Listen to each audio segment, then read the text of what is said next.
پیاری حدیث ہے کہ ایک شخص تھا جس کا نام تھا ضماد. ضماد تو نہیں، عربی میں ضباد کہیں گے، ضاد میم الف با. اچھا دماد. اس کے بارے میں مشہور تھا کہ وہ جن نکالا کرتا تھا. وہ جن، مکے آیا اوکے. کہیں تو اس کو پتا چلا کہ اس طرح مکے میں ایک شخص محمد صلی اللہ علیہ وآلہ وسلم ان کے ساتھ اس طرح کا مسئلہ ہوا ہے. کچھ عرصے سے وہ اس طرح کی باتیں کرتے ہیں. غار میں چند دن کے لیے گئے تھے. لوگوں نے پھر مشورہ کیا تو اس نے کہا کہ مجھے نبی علیہ السلام کے پاس یعنی محمد کے پاس لے چلو. وہ آیا، اس نے بڑے یعنی اخلاقی انداز میں کہا کہ اے محمد اگر آپ چاہیں تو میں آپ کا علاج کر سکتا ہوں.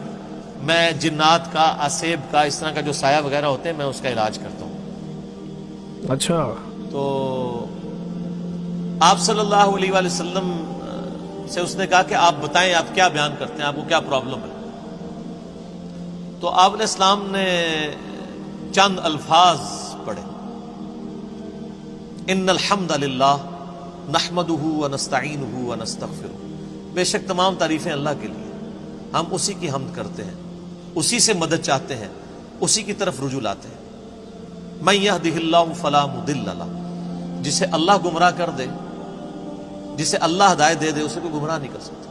ومن یضلل، اور جسے وہی گمراہ کر دے، فلا ہادی لہ، اسے کوئی ہدایت نہیں دے سکتا. واشہد ان لا الہ الا اللہ وحدہ لا شریک لہ، اور میں گواہی دیتا ہوں کہ اس اکیلے اللہ کے سوا کوئی معبود نہیں. واشہد ان محمدا عبدہ ورسولہ، اور محمد صلی اللہ علیہ وآلہ وسلم اس کے بندہ ہے خاص اور رسول. اس کے اوپر ایسا روب طاری ہو، اس نے کہا یہ آپ نے کیا کلام پڑھا؟ دوبارہ پڑھے، دوبارہ پڑھا. اس نے کہا ایک دفعہ پھر سنائے. ابھی قرآن تو پڑھا ہی نہیں تھا، صرف آپ نے اپنے خطبے کے الفاظ پڑھے. تیسری دفعہ جب اس نے سنا، اس نے کہا واللہ ایسا کلام میں نے کبھی نہیں سنا. آپ اپنا ہاتھ بڑھائیں، میں آپ کے ہاتھ پہ بیعت کروں، میں اسلام قبول کرتا ہوں. یہ صحیح مسلم میں حدیث ہے. تو وہ آیا علاج کرنے تھا، اس فیلڈ کا ایکسپرٹ تھا. جس طرح آپ دیکھ لیں کہ جادوگروں نے اسلام قبول کر لیا تھا، ان کو پتا چل گیا تھا کہ موسیٰ علیہ السلام جو کچھ کر رہے ہیں یہ جادو نہیں ہے. کیونکہ ہر ایکسپرٹ اپنی فیلڈ کو جانتا ہے. ایک ڈاکٹر کو پتا ہے کہ ڈاکٹر زیادہ سے زیادہ کیا کر سکتا ہے، اور اس کے سامنے کوئی ایسا ایکسپیرینس آ جائے وہ کہے گا یہ ڈاکٹری میں پاسبل نہیں. جادوگروں کو بھی پتا تھا کہ جادوگر آنکھوں کا دھوکہ کرتے ہیں، یہ تو فزیکلی کر کے بتا رہا ہے یہ جادو نہیں.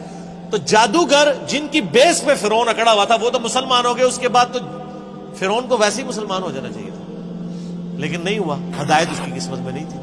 یہاں پہ بھی مشرکین عرب جو بار بار کہتے تھے اس پہ جنات کا اثر ہے، جو جنات کا ایکسپرٹ ہے وہ کہہ رہے کہ یہ جنات کا اثر نہیں ہے، اور وہ مسلمان ہو گیا. اس کے بعد گنجائش رہتی تھی کہ مشرکین عرب نبی علیہ السلام پہ ایمان نہ لاتے، لیکن وہ قسمت میں ہدایت. اور لوگ کہتے ہیں یہ اللہ کے نبی زندہ تھے، لوگ پتہ نہیں کیوں نہیں بات مانتے تھے. آج اللہ کے نبی کی بات مان رہے ہیں لوگ. وہ تو ان سے بہتر تھے، وہ کافر تھے، کم از کم ڈٹے تو ہوئے تھے نا. یہ مسلمان ہو کے اللہ کے نبی کی بات ماننے کے لیے تیار نہیں ہے. تو میں تو آج کل کے مسلمانوں کو دیکھتا ہوں تو مجھے اندازہ ہو جاتا ہے کہ واقعی یار ایک بندہ نبی کو مان کے بھی نبی کی نہ مانے تو یہ تو بڑا مسئلہ ہے، اور ایک بندہ نبی کو مان ہی نہیں رہا وہ اس کی نہ مانے تو وہ چھوٹا مسئلہ. یہ جو آج کہہ رہے ہوتے ہیں نا جی وہ کاش تیرے زمانے میں ہوتا تو میں تیرے قدموں سے لپٹ جاتا، کبھی میں تیری جوتیوں کا تسمہ ہوتا، یہ کچھ ہوتا. میں کہنا رفع دین پھر بھی نہ تو شروع کرتا. تو کہنا ہم لوگ کہیں گے کہ یار ایک مکیہ میں مارنا ہے. یعنی جو اتنا بزدل ہے آج کے دور میں کہ وہ اپنے نظریات کو قرآن و سنت پڑھ کے چینج کرنے کے لیے تیار نہیں ہے تو وہ ابو جہل ہی ہوتا. یہ ضروری نہیں ہے کہ تیرے ہوتے جنم لیا ہوتا تو ابو بکر عمر عثمان و علی ہوتا رضی اللہ عنہ اجمعین. نہیں، عین ممکن ہے کہ ابو جہل ہوتا، عبداللہ ابن ابی ہوتا. یہ بات کرنا بڑا آسان ہے، تیرے ہوتے جنم لیا ہوتا. یہ ساری کہانی ہے میرے بھائی، یہ بڑا مشکل کام ہے. یہاں پہ آپ دیکھ لیں نبی علیہ السلام کے کارٹون بنتے ہیں تو جنہوں نے داڑیاں نہیں رکھی سب سے پہلے وہ آ کے بینک توڑتے ہیں، شیشے توڑتے ہیں، گاڑیوں کو آگ لگاتے ہیں عشق رسول کے نام میں. انہی کو کہہ دیں کہ یار داڑھی رکھ لو، نال ہی ٹھوس. حالانکہ ہونا یہ چاہیے کہ ان کافروں نے نبی علیہ السلام کے جو کارٹون بنائے ہیں اس میں نبی علیہ السلام کی مبارک داڑھی میں بم رکھ کے نا انہوں نے اس طرح کی شکلیں بنائی ہیں. تو پھر جڑا بننا کہ تو نے میرے نبی کی داڑھی میں بم دکھایا ہے. ابھی تو میں نے داڑھی نہیں رکھی تھی لیکن آج سے میں داڑھی رکھتا ہوں، ایسی کی تیسی تم لوگ. تو کوئی کرنے کے لیے تیار نہیں ہے. یہ مشکل کام ہے. اب بینک لوٹنا، گاڑیوں کو آگے لگانا، اے ٹی ایم مشینیں اکھاڑ کے لے جانا، ثواب دیکھیں، اے ٹی ایم مشین اکھاڑیں آپ کو پیسے بھی ملے اور ثواب بھی ملے، اور کیا چاہیے. ظاہر ہے یہی کہانی کرائی گئی ہے نا. پاکستان میں تو مولوی یہی پٹی پڑھا رہا ہے نا. جو بھی اینٹی اسٹیٹ ایکٹیویٹیز پہ علماء ابھار رہے ہیں اپنی عوام کو، وہ یہی کچھ کر رہے ہیں نا. غلامی رسول میں موت بھی قبول ہے، غلامی رسول میں اے ٹی ایم مشین لوٹنا بھی قبول ہے.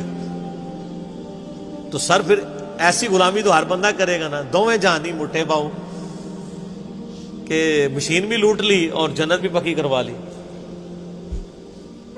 تو یہ ساری باتیں کرنا یعنی آسان ہے، یہ دعوے کرنا آسان ہے، لیکن حقیقت ہے کہ یہ بڑا مشکل کام ہے سچائی کو قبول کرنا. تو اللہ تعالیٰ فرماتا ہے کہ تمہارے صاحب مجنون نہیں ہے، ان پہ کوئی جنات کا اثر نہیں ہے. اور پھر نبی علیہ السلام کا کریکٹر بھی ان پر گواہ تھا. جنات کے اثر والے لوگ تو بہکی بہکی باتیں کرتے ہیں. جس پہ جنات کا اثر ہو وہ یہ لوگوں کو کہے گا کہ اپنی بچیوں کو زندہ دفن نہ کرو، اپنے ماں باپ کے ساتھ اس نے سلوک کرو، اس خدا کی عبادت کرو جس نے تمہیں بے قدر پانی سے پیدا کیا ہے. اس طرح کی اخلاقی اقدار جس پہ جنات کا اثر ہو تو اس طرح کی باتیں تو نہیں کرے. پھر سورہ یونس میں اللہ تعالیٰ شروع میں آیت نمبر 14، 15، 16 میں آپ کو ملے گا. اللہ تعالیٰ فرماتا ہے کہ یہ کہتے ہیں کہ اے نبی ان سے فرما دو اگر اللہ نہ چاہتا تو میں کبھی قرآن تم پہ نہ پڑھتا. اور یہ کافر کہتے ہیں کہ نبی اس قرآن کو بدل دو یا کوئی اور قرآن لے آؤ، یعنی یہ تو بہت سخت قرآن ہے. اے نبی تم فرماؤ کہ مجھے کوئی حق حاصل نہیں کہ میں اپنی مرضی سے اس قرآن کو بدل دوں. میں تو خود اس وحی کا پابند ہوں جو اللہ کی طرف سے میری طرف آتی ہے. قل انی اخاف ان عصیت ربی عذاب یوم عظیم. اے نبی یہ بھی فرما دو کہ بالفرض اگر میں بھی اپنی خواہش نفس سے کچھ ایسا معاملہ کرتا ہوں، اپنے رب کی نافرمانی کرتا ہوں، تو میں بھی ڈرتا ہوں کہ بڑے دن کا عذاب مجھے بھی آ پکڑے گا. اس سے زیادہ اور کس طریقے سے آپ کو بات سمجھائی جاتی کہ قرآن میں یہ آیت 3 دفعہ ریپیٹ ہوئی ہے، سورہ یونس میں، سورہ الانعام میں اور سورہ الزمر میں. قل انی اخاف ان عصیت. اے نبی تم فرماؤ مجھے تو خود خوف لگا ہوا ہے کہ بالفرض اگر میں نے بھی اپنے رب کی نافرمانی